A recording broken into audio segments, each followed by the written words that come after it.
So we have to begin with the new chapter, that is chapter 3, meeting life challenges.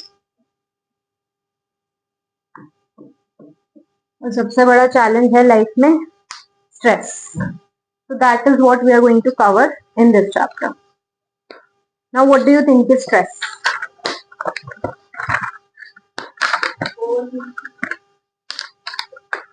Stress का part कह सकते हैं, मतलब vice versa है. Over thinking होता है तो स्ट्रेस होता है, स्ट्रेस होता है तो ओवर थिंकिंग होता है, मतलब इट्स लूप है. हाँ, डेली प्रॉब्लम से स्ट्रेस होता है. ठीक है, ओके, ठीक है,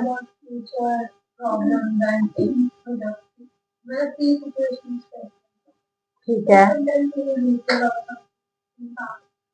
ठीक है.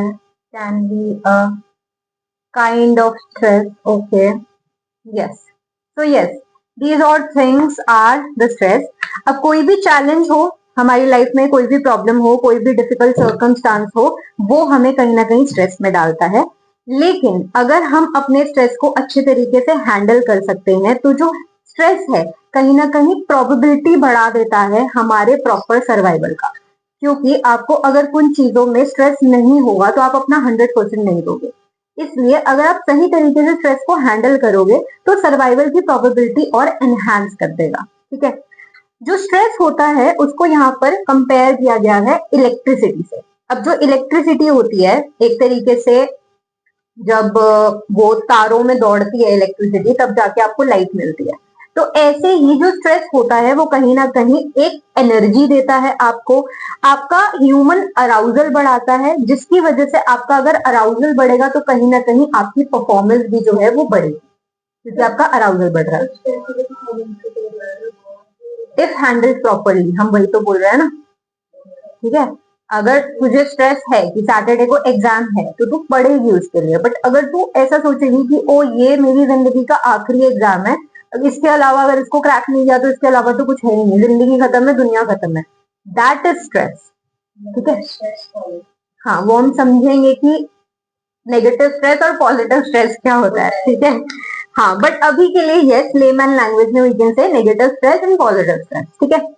तो जो हाई स्ट्रेस है, जैसे कि तुमने बोला कि ये स्ट्रेस तो कहीं ना कहीं अच्छा है हमारे लिए, लेकिन अगर हम स्ट्रेस हाई लेवल का जो स्ट्रेस है वो कहीं ना कहीं हमारी लाइफ में अनप्लेजेंट इफेक्ट्स लेकर आता है और हमारी परफॉर्मेंस को डिटीरियोरेट करता है.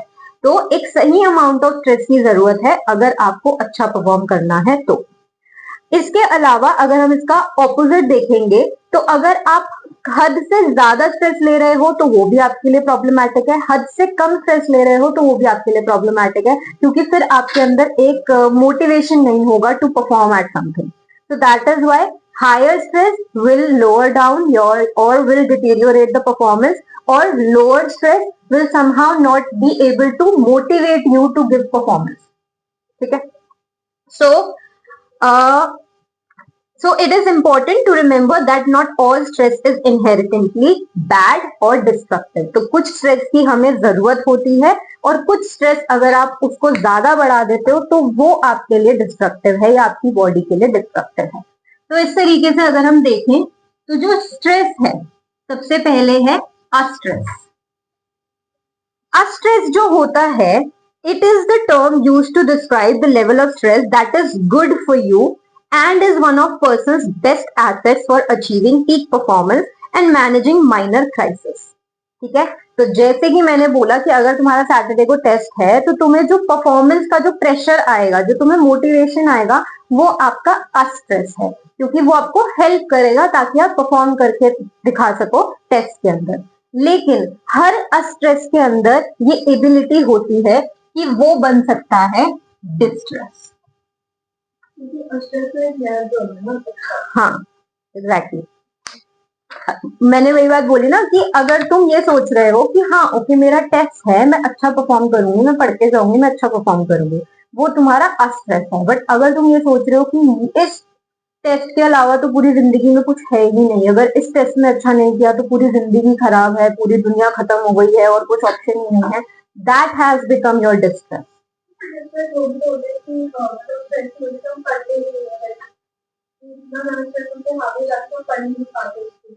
अब उसके अब फिर जो वो वाला स्ट्रेस है वो किसी और फैक्टर से आ रहा है ना तुम्हारी लाइफ में. पढ़ाई is not the stress, may be some other stress is going on in your life जिसकी वजह से तुम पढ़ाई पे फोकस नहीं कर पा रहे हो. ये चीज है. ठीक है. सो डिस्ट्रेस क्या होता है? It is this latter manifestation of stress that causes our bodies wear and tear. तो हमें हमारी बॉडी को जो वियर एंड टियर सिचुएशन में डालता है वो डिस्ट्रेस होता है. और इस पे कैसा क्वेश्चन आता है? इस पे डिफरेंशिएशन का क्वेश्चन आता है या फिर सिचुएशन बेस्ड क्वेश्चन आ जाएगा एमसीक्यू में, एजर्शन रीजन में. केस स्टडी में बहुत कम आने को आ भी सकता है, बट सिचुएशन बेस्ड क्वेश्चन आ सकता है कि इस तरीके की मतलब ये सिचुएशन है, now identify whether it is stress और डिस्ट्रेस. वियर एंड टियर मतलब जैसे अगर तुम कभी भी देखोगे, तुम अगर स्ट्रेस होता है तुम्हें, तो अगर हद से ज्यादा स्ट्रेस ले लोगे तो सबसे पहले डाइजेशन इन्फ्लुएंस होती है. कभी भी मतलब अगर तुमने उस चीज के बारे में ज्यादा सोचा हो, सबसे पहले स्ट्रेस में हमारी डाइजेशन वीक होती है, क्योंकि सबसे पहला अफेक्ट ही डाइजेशन के ऊपर आता है. तो वियर एंड टियर सिचुएशन में गए या नहीं गए? गए. हाँ, वो फिजिकल सिम्टम की तरह दिखेगा, बट लोगों को लगता है कि नॉर्मल है. उन्होंने नॉर्मलाइज कर दिया है, but it is not normal. उससे भी आ सकता है. हर बॉडी डिफरेंट है, हर इंसान डिफरेंट है.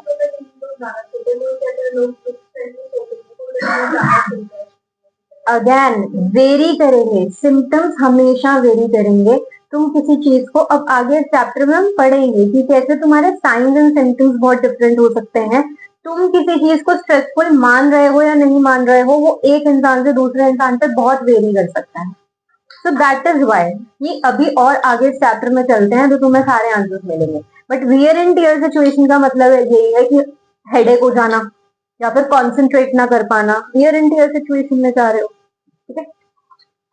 Okay, so if we can define stress can be described as the pattern of responses an organism makes to stimulus event that disturbs the equilibrium and exceeds a person's ability to cope.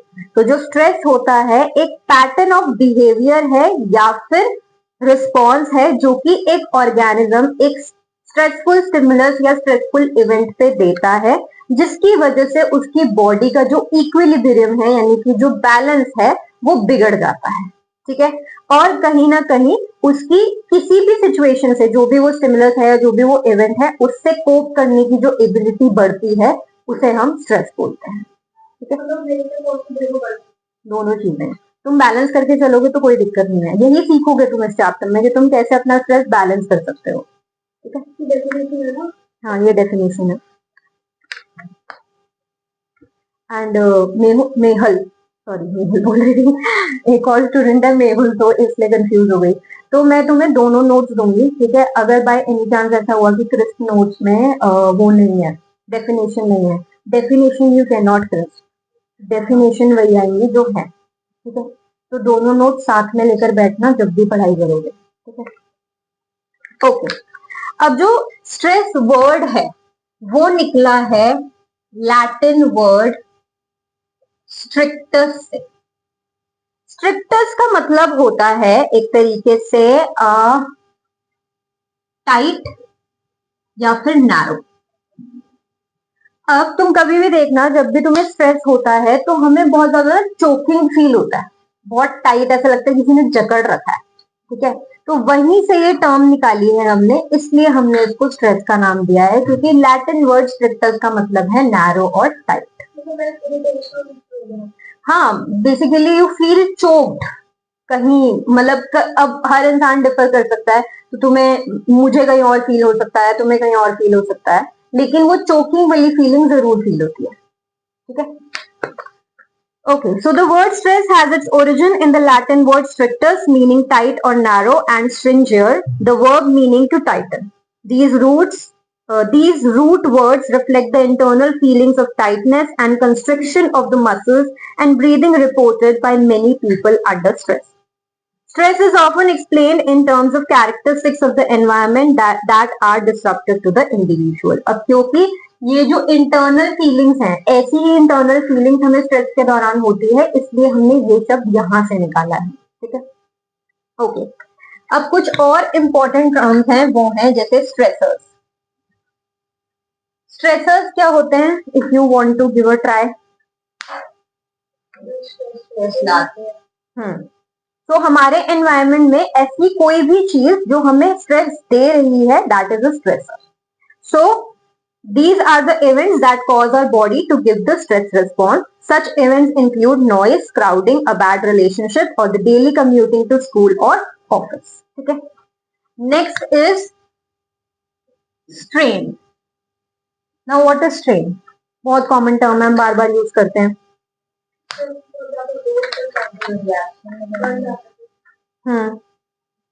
Anything else? Okay. Yes. So strain क्या होता है? एक तरीके का जो आप reaction देते हो किसी भी स्ट्रेसर को, वो है स्ट्रेन। क्योंकि जो स्ट्रेसर है वो आपको स्ट्रेस देने के लिए आया है, और जो आप रिस्पॉन्स या रिएक्शन दोगे, उस स्ट्रेसर ने कहीं ना कहीं आपके इक्विलिब्रियम को इम्बैलेंस कर दिया है, तो वो आपको स्ट्रेन दे रहा है, आपके ऊपर बहुत ज्यादा भारी हो रहा है, ठीक है। यहाँ पे नेगेटिव है, इम्बैलेंस आ रहा है ना हमारे इक्विलिब्रियम में। जैसे मैंने बोला कि स्ट्रेस आता है तो डाइजेशन पे सबसे पहले इफेक्ट आता है। तो अगर डाइजेशन तुम्हारी डिसरप्ट हो रही है, digestion is the main thing, digestion erupt हुई तो फिर बहुत सारी प्रॉब्लम्स आ जाती हैं। सारी चीजें ज्यादातर गट हेल्थ से जुड़ी है। तो yes, imbalance is negative here. Okay, so यहाँ पर I have given a small diagram sort of कि कॉज क्या है, इंटरनल और एक्सटर्नल स्ट्रेसर है। जिस पर इंटरनल स्टेट हमारी कैसी हो जाती है, जिसमें आ जाता है बायोलॉजिकल और साइकोलॉजिकल रिएक्शन, जिसमें अब आपका कोपिंग भी आ सकता है और आपका डिफेंस भी आ सकता है। या तो आप उस चीज से लड़ने की कोशिश करोगे, उससे कोप करोगे, या फिर आप उस चीज से डिफेंड करने की कोशिश करोगे। तो ये आपका इंटरनल स्टेट हो सकता है।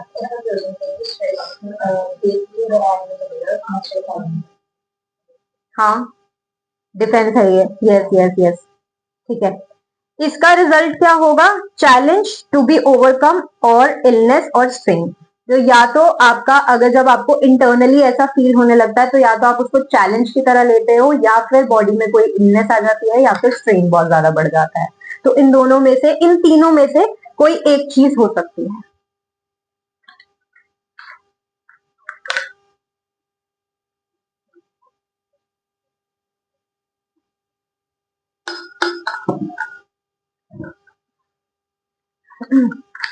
ओके, अब जो स्ट्रेस है, जो पहली लाइन है, stress has come to be associated with both the causes as well as effects. अब जो स्ट्रेस है वो कॉज भी हो सकता है और वो इफेक्ट भी हो सकता है, ठीक है। However, this view of stress can cause confusion, क्योंकि इसलिए मैंने ये पूरी लाइन पढ़ी, क्योंकि ये कंफ्यूजन कर सकता है।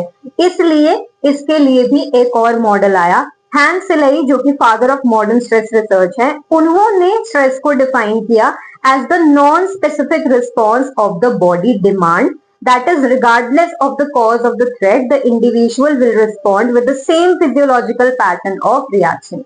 हैंस सिले ये मानते हैं कि कोई भी इंसान हो और कैसी भी सिचुएशन हो, मतलब कैसा भी स्ट्रेसर हो और कोई भी इंसान हो, सेम फिजियोलॉजिकल रिएक्शन प्रोड्यूस करेगी हर बॉडी, ऐसा हैंस सिले मानते हैं, ठीक है। And again it can be a one marker who is the father of modern stress research. ऐसा हैंस सिले मानते हैं। अभी हम आगे पढ़ेंगे। कॉजेज ऑफ इफेक्ट मतलब, तो वो कॉज भी हो सकता है किसी चीज का। अब जैसे स्ट्रेस की वजह से बहुत बार इलनेसेस हो जाती हैं, क्रॉनिक इलनेसेस हो जाती हैं। मैं पता नहीं, मुझे नहीं पता मैंने इस क्लास में बोला है कि नहीं बोला, लेकिन अलॉट कि तुम अपने आसपास के फिजिशियंस के पास जाओ, या जो होम्योपैथी के डॉक्टर्स बैठे हुए हैं उनके पास तुम देखो, हर महीने सेम लोग आ रहे हैं सेम कंप्लेंट्स लेकर, और उनकी कंप्लेंट्स में कुछ अंतर भी नहीं आ रहा है, बिकॉज वो जितने भी रिस्पॉन्सेज हैं वो स्ट्रेस प्रोड्यूस कर रहा है, और उनको पता ही नहीं है कि स्ट्रेस प्रोड्यूस कर रहा है। वो अपने स्ट्रेस पे काम नहीं कर रहे हैं, वो बाकी दवाइयां खाए जा रही हैं, लेकिन उनको पता ही नहीं है कि ये स्ट्रेस की वजह से हो रहा है। डॉक्टर भी बोल बोल के थक जाता है ना, पेशेंट माने तो सही। अब यूं तो हम भी बोल बोल के थक गए हैं भाई थेरेपी लो, लेकिन लोगों को तो एंटी डिप्रेसेंट्स लेनी है। हम भी तो बोल बोल के थक गए हैं, लेकिन उनको लग रहा है नहीं हम दवाइयां खा के ठीक हो जाएंगे, तो हो जाओ ठीक, बन जाओ बुत, हमें क्या है। So it can be a cause to the various illnesses and also it can be an effect, कि मतलब कोई इलनेस आई जिसकी वजह से तुम्हें स्ट्रेस हो गया, तो ये कॉज की तरह भी काम कर रहा है, इफेक्ट की तरह भी काम कर रहा है। ठीक है, ओके। सो फिजियोलॉजिकल पैटर्न जो है वो सेम होते हैं अकॉर्डिंग टू हैंसले, लेकिन जो बहुत सारे रिसर्चर्स हैं वो इस डेफिनेशन से अग्री नहीं करते हैं। उनके हिसाब से जो स्ट्रेस रिस्पॉन्स हैं वो इतने जनरल नहीं हो सकते जितना हैंसले बता रहे हैं, क्योंकि वेरिएशन इज देयर। हम पहले चैप्टर से पढ़ते आ रहे हैं कि हर इंसान अलग है, हर बहुत ज्यादा वेरिएशन है, इसलिए डिफरेंट स्ट्रेसर्स में produce somewhat different patterns of stress reaction and different individuals में have different characteristic modes of response. तो हर तरीके का जो स्ट्रेस है वो डिफरेंट रिस्पॉन्स जो है हम में जनरेट कर सकता है, और हर डिफरेंट रिस्पॉन्स को एक्सप्रेस करने का हमारा तरीका भी अलग हो सकता है। ठीक है, तो that is what we are going to study. बहुत रेयर है।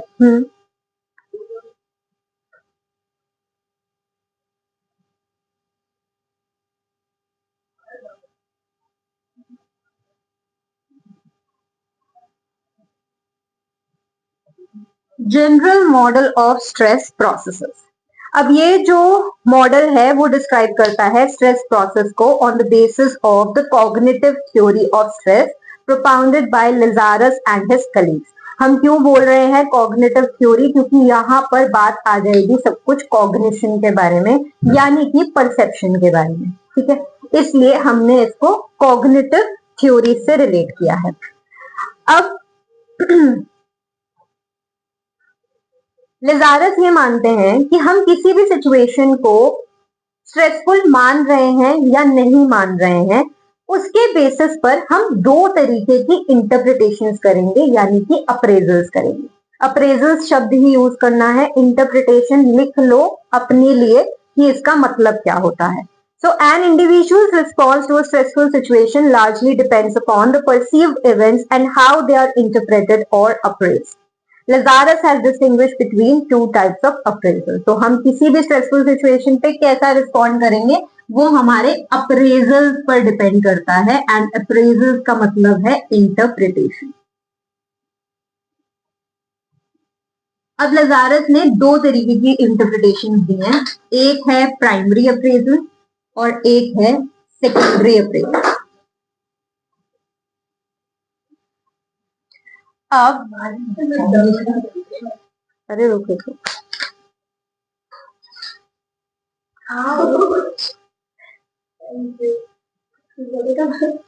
ओके, सो प्राइमरी और सेकेंडरी अप्रेजल। अब प्राइमरी अप्रेजल पे सबसे पहले हम बात करेंगे। प्राइमरी अप्रेजल का मतलब है जब भी कोई चीज चेंज हुई आपके एनवायरनमेंट में, कोई भी सिचुएशन अगर चेंज हो रही है तो हम उस चीज को इंटरप्रेट करते हैं आइदर इन पॉजिटिव, न्यूट्रल और नेगेटिव। अगर हमने चेंजिंग सर्कमस्टांसेस को पॉजिटिवली परसीव करा है तब तो कोई प्रॉब्लम ही नहीं है, ठीक है, सब कुछ ठीक है, कोई दिक्कत नहीं है। न्यूट्रल परसीव किया है मतलब ठीक है, ना ही ज्यादा अच्छा है ना ही ज्यादा बुरा है, ओके डील कर लेंगे।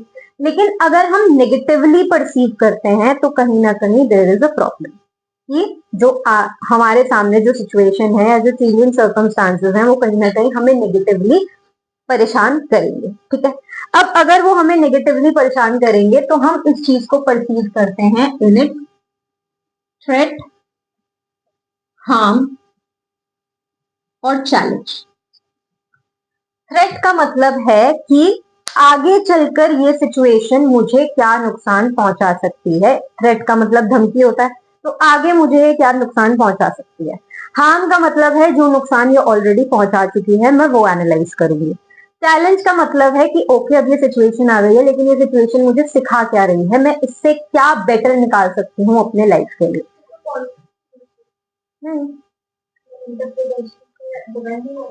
बहुत ज्यादा डिपेंड करेगा, कई लोग में भी चैलेंज तक जाए नहीं ना, ऐसा भी हो सकता है। बट कई लोग चले भी जाते हैं। बट पॉजिटिव का मतलब तो ये है ना कि हमने सामने वाली सिचुएशन को स्ट्रेसफुल एक्सपीरियंस ही नहीं किया, हमने इंटरप्रेट ही नहीं किया कि वो स्ट्रेसफुल है। पॉजिटिव का मतलब तो ये है ना, पॉजिटिव का मतलब कि वो स्ट्रेसफुल है ही नहीं, सब कुछ ठीक है। न्यूट्रल का मतलब थोड़ा सा प्रॉब्लम है, कोई नहीं, देख लेंगे। नेगेटिव का मतलब ज्यादा प्रॉब्लम है।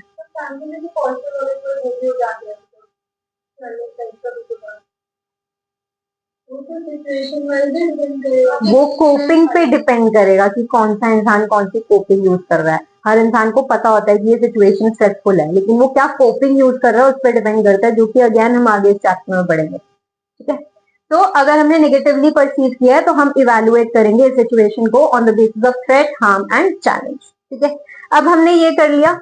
अब हम आ जाएंगे सेकेंडरी अप्रेजल पे। सो ऑलवेज रिमेंबर, अगर प्राइमरी अप्रेजल जो है वो नेगेटिव जा रहा है तब जाके सेकेंडरी अप्रेजल आएगा। ठीक है, अब सेकेंडरी अप्रेजल ये है, जब हम किसी भी सिचुएशन को स्ट्रेसफुल इंटरप्रेट कर लेते हैं तो हम उसके बाद में सेकेंडरी अप्रेजल पे चलते हैं, जिसका मतलब है कि हम असेसमेंट करते हैं अपनी कोपिंग एबिलिटीज का और अपने रिसोर्सेज का, कि क्या वो कोपिंग एबिलिटीज और रिसोर्सेज सफिशिएंट हैं to meet the threat, harm and challenge of the situation. तो यहाँ पर हम क्या कर रहे हैं, असेसमेंट कर रहे हैं ऑफ आवर रिसोर्सेज। अब उस रिसोर्सेज में कुछ भी आ सकता है, आपकी कोपिंग एबिलिटीज भी आ सकती है। नहीं समझ में आया कोपिंग?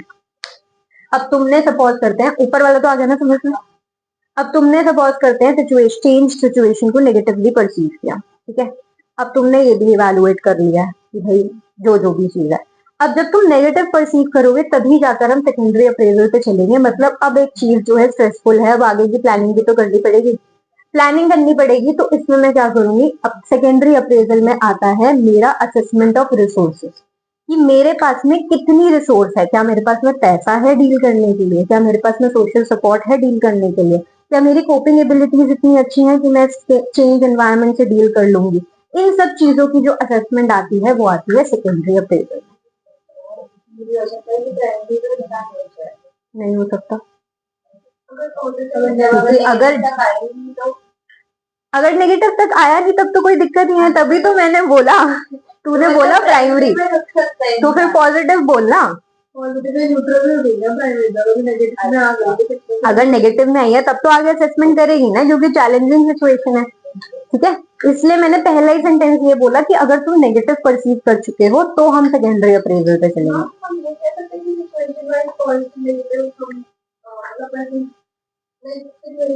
हमें कौन सा नहीं, जो भी परसीव करना चाहिए, कभी नेगेटिव परसीव करना भी इम्पोर्टेंट होता है। I think you are not getting it. I am saying कि कोई भी सिचुएशन अगर तुम पॉजिटिव देख रहे हो, अगर तुम बोल रहे हो कि ये तो है ही नहीं स्ट्रेसफुल, सब ओके है, ठीक है, तो वो पॉजिटिव अप्रेजल है, कोई प्रॉब्लम ही नहीं है। तो what is the comparison between positive and negative? तुम्हारे लिए वो प्रॉब्लम ही नहीं है। अब वो हर बंदे के लिए वेरी करता है। कुछ लोगों के लिए किसी ने किसी के ऊपर कमेंट कर दिया तो वो उनके लिए नेगेटिव परसीव हो सकता है कि ओ ये स्ट्रेसफुल सिचुएशन है मेरे लिए, किसी ने जैसे कमेंट कर दिया। शायद किसी और के लिए वो पॉजिटिव हो सकता है कि मेरे लिए कोई बड़ी बात नहीं है, बोलने दो जिसको जो बोलना है। तो it is varying from person to person. ठीक है, पॉजिटिव को डोंट इवेलुएट बिटवीन अच्छा और बुरा। पॉजिटिव को इवेलुएट करो यहाँ पर इस तरीके से। पॉजिटिव का मतलब है ये सिचुएशन स्ट्रेसफुल है ही नहीं, नेगेटिव का मतलब है ये सिचुएशन स्ट्रेसफुल है। ठीक है, ओके। सो अब ये जो रिसोर्सेज हैं, अब हम इसमें असेसमेंट ऑफ रिसोर्सेज करेंगे। ये जो रिसोर्सेज हो सकती हैं, तो आगे पढ़ लेंगे हम, फिर ऐसे ही बता देती हूँ। ये जो रिसोर्सेज हो सकती हैं ये मेंटल, फिजिकल, पर्सनल और सोशल हो सकती है।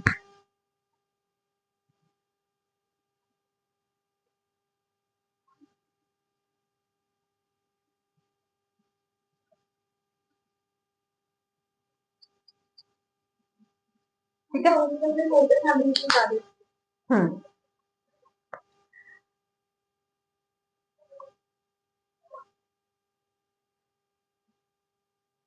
यस। सो अगर किसी को लगता है कि किसी का पॉजिटिव एटीट्यूड है, पॉजिटिव हेल्थ है, पॉजिटिव स्किल्स हैं, उसके बाद में सोशल सपोर्ट भी है, तो ऐसे इंसान को कम स्ट्रेस होता है। स्ट्रेस जरूर होता है क्योंकि उसने सिचुएशन को नेगेटिवली परसीव किया है, लेकिन कंपैरेटिवली कम होगा क्योंकि उसने अपने रिसोर्सेज की असेसमेंट कर ली, कोपिंग एबिलिटीज की असेसमेंट कर ली और वो असेसमेंट ठीक आ रही है, तो इसलिए उसको कम स्ट्रेस होगा। ठीक है, अब यस, सो जो रिसोर्सेज होती हैं वो फिजिकल, पर्सनल और सोशल होती हैं। सॉरी, क्या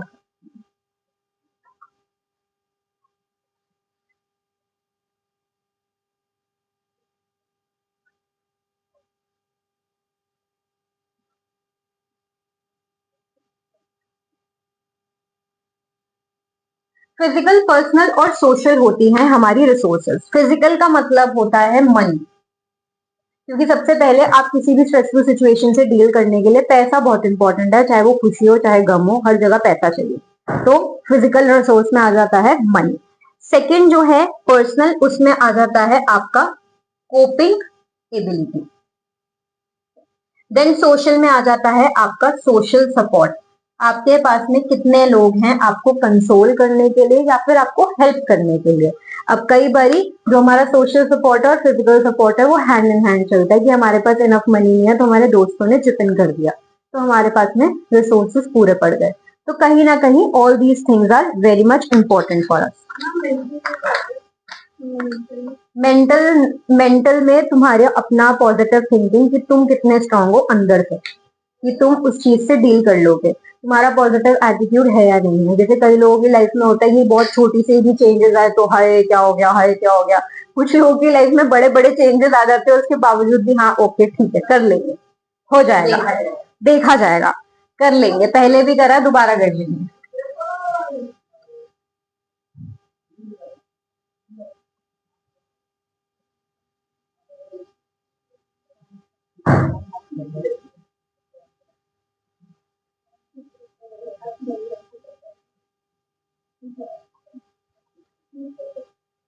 ओके,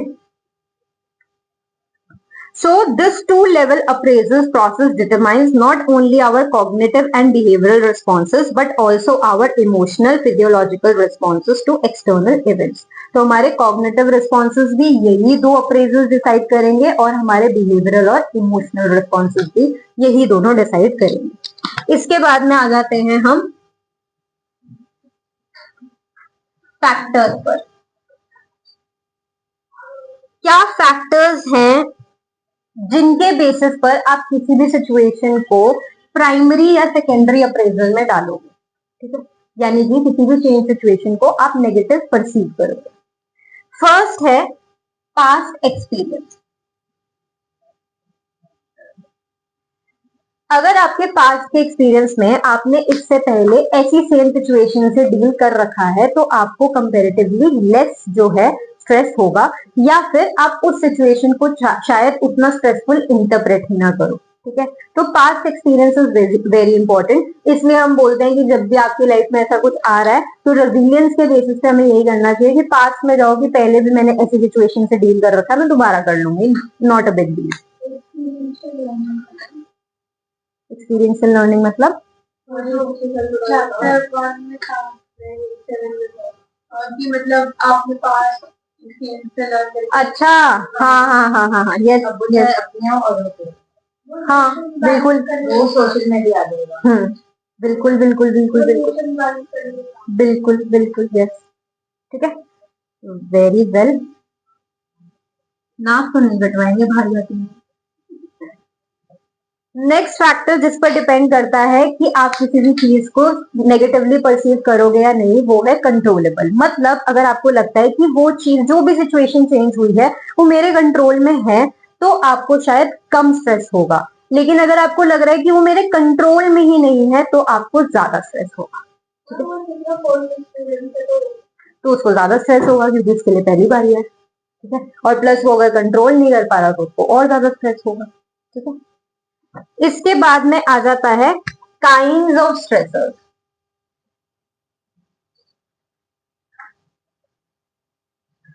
अब काइंड यही तो इस चैप्टर में सीखेंगे ना। यही तो इस चैप्टर में सीखेंगे। अच्छा, I have to finish this, तो ठीक है, मेरे को इसी क्लास में ये पूरा जनरल मॉडल ऑफ स्ट्रेस खत्म करना है, ठीक है। ओके, सो जो भी हमारे स्ट्रेस हैं वो इंक्लूड करते हैं एनवायरमेंटल और पर्सनल इवेंट्स, जो कि हमें चैलेंज करते हैं या थ्रेटन करते हैं हमारी वेलबींग को। अब ये जो स्ट्रेसर हो सकते हैं, ये एक्सटर्नल हो सकते हैं। एक्सटर्नल मतलब बाहर ऐसा कुछ हो गया है, यानी कि हमारे एनवायरमेंट से रिलेटेड। अब हमारे एनवायरमेंट में कुछ भी आ सकता है, नॉइज पोल्यूशन है, एयर पोल्यूशन है, नेबर में कुछ झगड़ा हो गया है, तो कुछ भी आ सकता है। देन सेकंड है सोशल। सोशल में आ जाएगा suppose breakup with a friend, ये आपके सोशल में आ गया, कुछ भी हो सकता है। Then third is psychological. Psychological में आ जाता है जो विद इन द इंडिविजुअल होता है, मतलब आप अंदर से ही अपने ऊपर वो चीज डाल रहे हो। कॉन्फ्लिक्ट हो सकता है, फ्रस्ट्रेशन हो सकती है, क्योंकि फ्रस्ट्रेशन भी अंदर से ही आती है। वो भी हो सकती है इमोशन एक्सप्रेस, तो वो अंदर ही अंदर। यस यस, बोलना चाहिए। अस हो गया ये तो, अस हो गया है, अस हो गया ये तो, ये तो अस हो गया। और ऐसे बोलना चाहिए था, ये तो मेरे साथ भी होता है।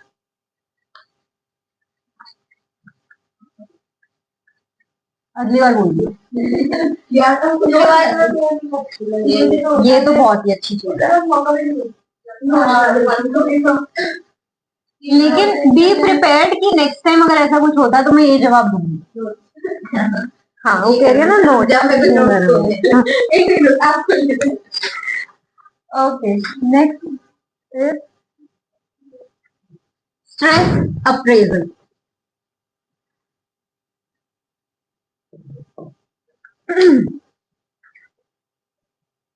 अब जो स्ट्रेस है बहुत बारी बहुत सारे रिएक्शंस देता है। अब वो जो रिएक्शंस हो सकते हैं वो डिफरेंट तरीके के हो सकता है। That is what we are going to study in stress appraisal. अब सबसे पहला जो हो सकता है वो है फिजियोलॉजिकल। फिजियोलॉजी में क्या आएगा?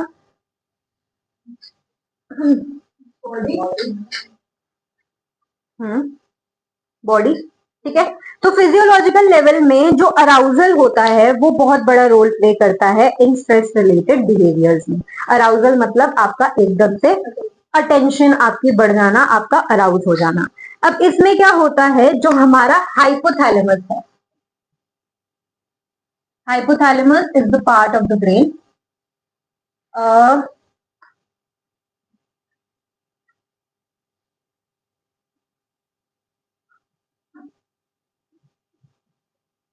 दो वेज से हाइपोथैलेमस एक एक्शन लेता है, ठीक है। सबसे पहले एक तरीके से दो पाथवेज हैं, ठीक है, जिसके अंदर आ जाता है आपका ऑटोमेटिक फर्स्ट फेज जो है, automatic nervous system, autonomic.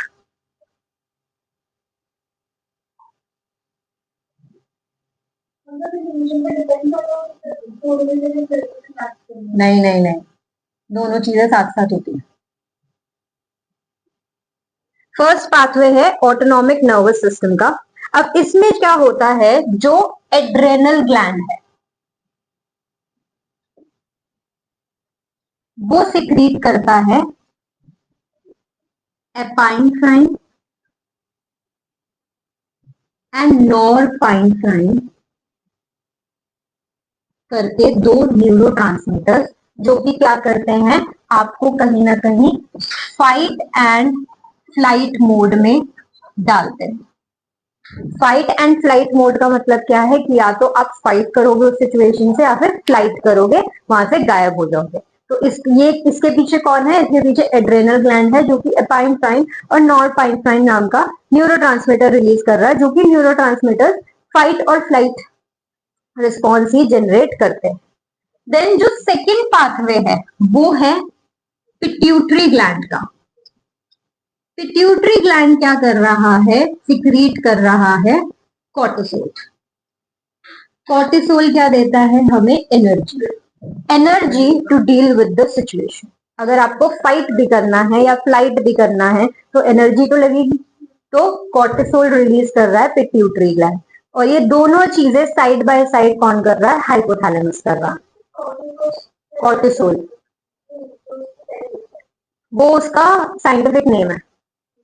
Cortisol थोड़ा सा ले मैन हो गया है अब तो, क्योंकि बहुत कॉमन टर्म है। ठीक है, ओके, इतना समझ में आया?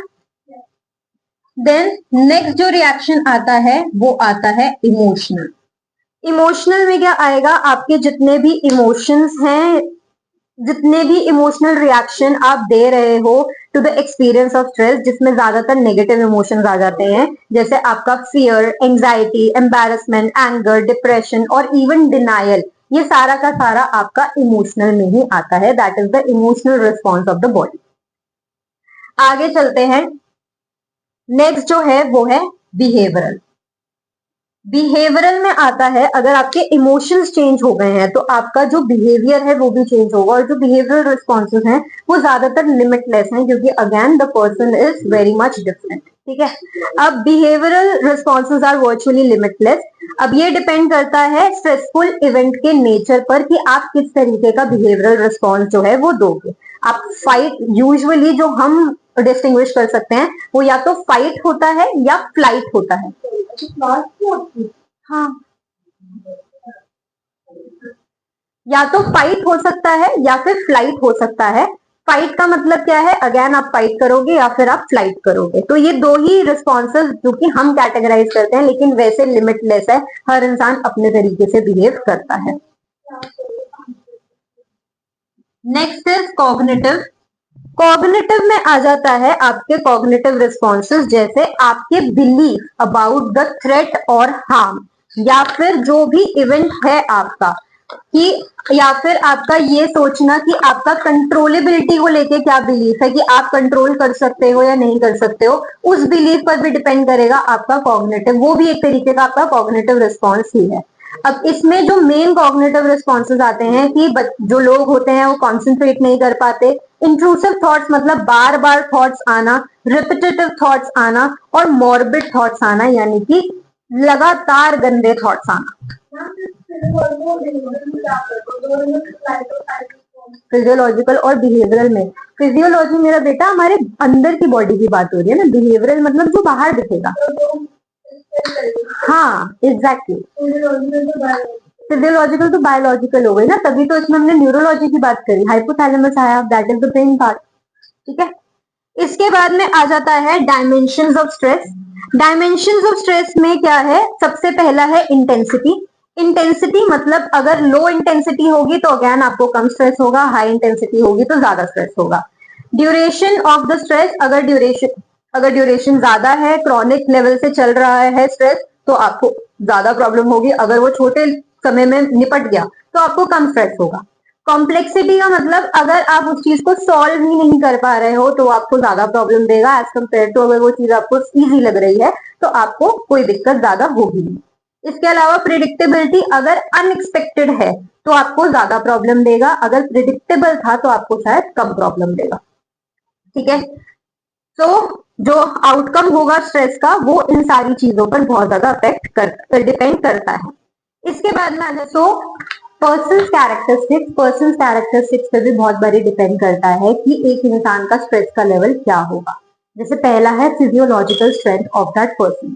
अगर किसी इंसान की जो फिजियोलॉजी है वो बहुत ज्यादा पुअर है, यानी कि उसकी जो हेल्थ है वो बहुत ज्यादा पुअर रहती है, उसको पहले से ही बहुत ज्यादा दिक्कतें हैं, तो अगर उसको स्ट्रेस होगा तो फिर उसके लिए वो और ज्यादा प्रॉब्लमैटिक हो जाएगा। मे बी या तो उसकी डिजीजेस और ज्यादा बढ़ जाएंगी, या फिर वो पर्टिकुलर स्ट्रेस उसके लिए बहुत ज्यादा दिक्कत वाला हो जाएगा। ठीक है, इसके अलावा जो जिनकी जो हेल्थ होती है वो बहुत अच्छी होती है, या फिर उनकी फाउंडेशन बहुत स्ट्रांग है, मतलब वो उतनी ज्यादा बीमारियों से डील नहीं कर रहे हैं, तो उनके लिए जो स्ट्रेस का लेवल होगा वो कंपैरेटिवली कम होगा as compare to a person जिसकी जो हेल्थ है, जो फिजियोलॉजी है वो थोड़ी पुअर है।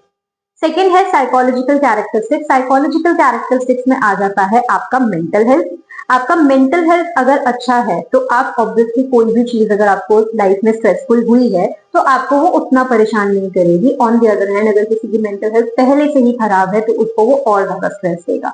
देन नेक्स्ट इज टेम्परामेंट, जो कि अगेन आपके साइकोलॉजिकल कैरेक्टरिस्टिक्स में आ जाता है। टेम्परामेंट मतलब जैसे हम ऑलरेडी चैप्टर 2 में पढ़ चुके हैं, न्यूरोटिसिज्म क्या होता है। तो जो लोग न्यूरोटिक होते हैं उनको वो पहले ही हर छोटी बात पे इतना प्रॉब्लम क्रिएट कर देते हैं। तो अगर उनकी लाइफ में कोई भी छोटा सा भी स्ट्रेस आएगा, छोटा सा भी कुछ भी चेंज आएगा, तो उनके लिए पैनिक करना और ज्यादा आसान हो जाता है, या फिर वो पैनिक और जल्दी कर देते हैं और उनके लिए स्ट्रेस और ज्यादा बढ़ जाता है। ऑन द अदर हैंड, अगर कोई इंसान न्यूरोटिक नहीं है, वो इमोशनली स्टेबल है, तो उसको उतना स्ट्रेस नहीं होगा compare to neurotic person. Then self concept भी इसी के अंदर आ जाता है। अगर आप मानते हो कि मैं इस चीज से डील कर लूंगा या कर लूंगी, देन ऑफ कोर्स आपका जो स्ट्रेस होगा वो कंपैरेटिवली कम होगा। आपको लगता है कि आप लायक हो, आप चीजों से कर सकते हो, आप एबल्ड हो, तो आप कर लोगे। But on the other hand, किसी इंसान का सेल्फ कॉन्सेप्ट ही अगर खराब है कि नहीं मैं कर ही नहीं सकता, मैं कर ही नहीं सकती, तो उसको स्ट्रेस ज्यादा होगा। ठीक है। Last is the cultural context. जो कल्चर है वो बहुत ज्यादा एक इंपॉर्टेंट रोल प्ले करता है कि आप किसी भी चीज को क्या मीनिंग दे रहे हो, किसी भी इवेंट को आप क्या मीनिंग दे रहे हो। जैसे हमारे इंडियन कल्चर में माना जाता है कि देयर इज दिस बिलीफ कि जो होता है अच्छे के लिए होता है। तो हमारा एक क्या है, जो होता है अच्छे के लिए होता है, ये हमारे कल्चर ने हमें सिखाया है। तो हम उसी चीज के साथ में आगे चल रहे हैं और हम हर चीज को ऐसे ले लेते हैं कि अच्छा ठीक है, इसमें भी कोई भलाई होगी, चलो लेट्स कोप विद इट। तो बहुत ज्यादा डिपेंड करता है कि आपका कल्चर आपको क्या सिखा रहा है। आप उसी के बेसिस पर आप किसी भी चीज को, किसी भी स्ट्रेसफुल सिचुएशन को क्या मीनिंग दोगे, उसी पर डिपेंड करता है। और किस तरीके से कितनी कोई चीज आपको स्ट्रेस देगी या नहीं देगी, वो भी कल्चर कॉन्टेक्स्ट पे बहुत ज्यादा डिपेंड करता है।